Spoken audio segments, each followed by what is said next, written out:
Herkese merhabalar arkadaşlar. Bugün kış mevsiminde çok işinize yarayacak kronik öksürüklerde çocuklarımızın, bebeklerimizin kurtulmasına Allah'ın izniyle neden olacak bir kür yapıyoruz.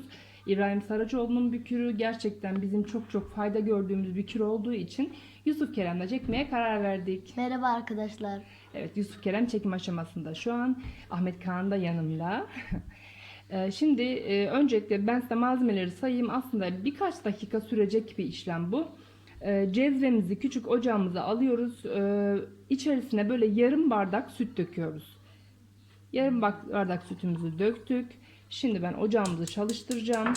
Bu sütümüz kaynayacak. Kaynama aşamasında içerisine şu gül hatmi dediğimiz, aslında birçoğumuzun bildiği hatmi çiçeği, ben yine fotoğrafını size paylaşırım. Hatmi çiçeğini içerisine ekleyeceğiz. Eğer ki süt alerjisi olanlar varsa bu işlemi suyla da yapabilirler. Ama sütle daha çok etkisini gördüğümüz için o yüzden sütle yapacağız biz. Şimdi kaynamasını bekleyeceğiz sütümüzün. Evet arkadaşlar, sütümüz kaynadı güzelce. Kaynayan süte 5-6 tane gül hatmiye atıyoruz içerisine. Bunun moru, pembesi falan var. Hangisini bulabilirsiniz. Aslında birçok kapının önünde olan güzel, şöyle güle benzeyen bir çiçek bu. Birçoğunuz bilirsinizdir. Zaten eğer ki etrafında olmayanlar varsa aktardan alabilirler. Aktarlarımız da var. Gül hatmi ile beraber şöyle 1 dakika kadar kaynayacak. Sonra birkaç dakika soğuyana kadar, yani ılıyana kadar demlenmesini bekleyeceğiz. Bu gerçekten bronşite dönen, hatta bronşit tarzı öksürüklerde gerçekten işe yarıyor. Ömer Asaf, yani 1 yaşındaki oğlum gerçekten bir ara bayağı bir öksürük, böyle hırıltı şeklinde olmuştu. Bundan yaptım. Çok şükür ilk yaptığım andan itibaren etkisini gördüm. İnşallah siz de etkisini görünce dualarınızı bekleriz. Dediğim gibi şöyle 1 dakika kadar kaynayacak.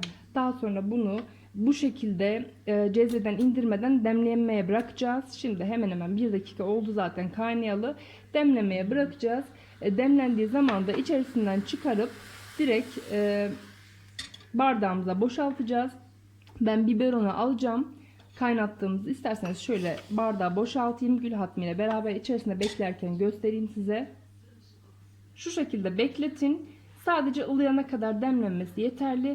Ilıdığı zaman kendinize, çocuğunuza rahatlıkla içirebilirsiniz. Ama süt alerjisine vesaire kronik hastalıklarına dikkat ederek içirin lütfen. Söylediğim gibi İbrahim Saraçoğlu'nun güvenebileceğiniz bir tarifi. Herkese sağlıklı günler diliyorum arkadaşlar. Görüşmek üzere. Evet arkadaşlar, şimdi bu yapmış olduğumuz kür soğudu. Şu gül hatmimizi içerisinden çıkaracağız. Ve içerisine gerçek bal bulabiliyorsanız tabii ki her zaman için daha iyi, balımızı ekleyeceğiz.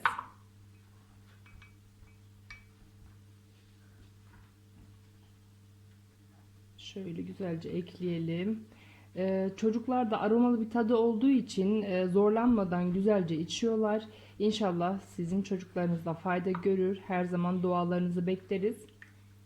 Herkese sağlıklı, mutlu günler dileriz arkadaşlar. Görüşmek üzere. Kanalımıza abone olmayı unutmayın lütfen.